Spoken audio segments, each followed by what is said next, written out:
There are two rules in business. Rule 1, hire the right people. Rule 2, let them get on with it. That's what makes it work. Innovation leads culture change. You come up with the idea, you test it, you roll it out, and that shapes the change in behavior. And culture is just people doing things. So FinTech won't exist.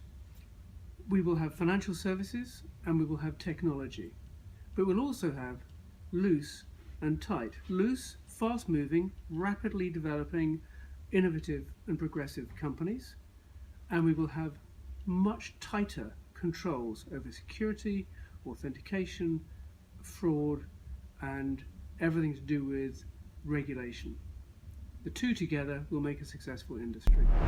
So this is the struggle around blockchain, is finding a way of applying this great technology.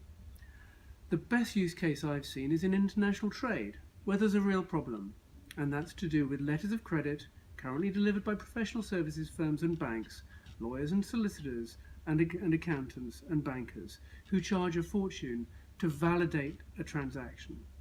The blockchain, supported by GPS technology, mobile payment technology, and the global payments ecosystem and the blockchain will cut the cost of international trade by 1.5% to 2%.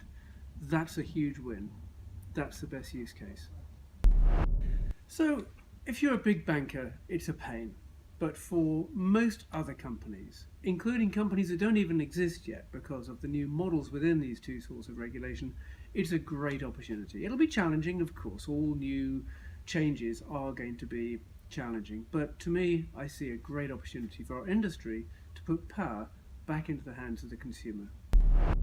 They do, because some people require a high-touch type of customer service. The truth is, they will dwindle, but there will still be a need for the provision of advice, reassurance and guidance, and that's where branches are going now.